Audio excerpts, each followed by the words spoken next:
This exercise is a great variation of the Jefferson curl that takes your legs and hips out of it, which can mean we direct the load to more of the upper half and the thoracic spine than just the hips and legs and lower spine as well. You're still going to load your low back, but we don't have to involve your knees and hips, and so this can feel a little bit different and a little bit more comfortable for a lot of people and get us to really focus on some of the segmentation and rounding through our entire spines.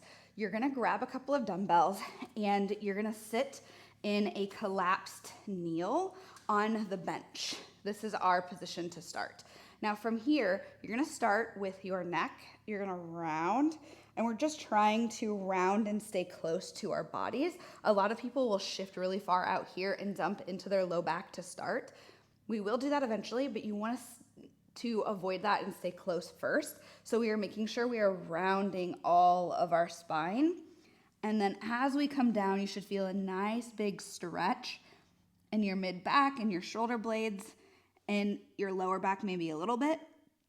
And then we tuck our pelvis, round, stay tight and close to our bodies and come back up.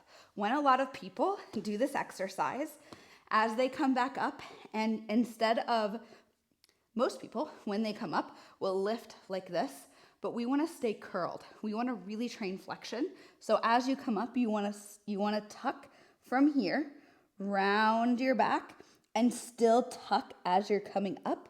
For many people, that will end up with a little bit of cramping here. If that's the case, I want you to go a little bit less intense, but flirt with the edge of cramping. And over time, you should feel that you can push the intensity more without your abs cramping.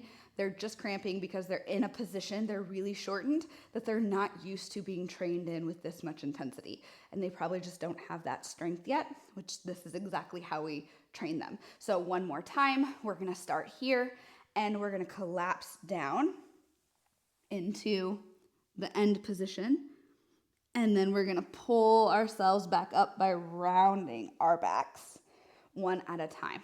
Now, if you wanted to involve your hips more and just take out your knees, you can also do a Jefferson curl here where we are working on the same thing, but you can load your hips a little bit more and really work on the same movement with a little bit more involvement of your hips, but not stretching your hamstrings at length.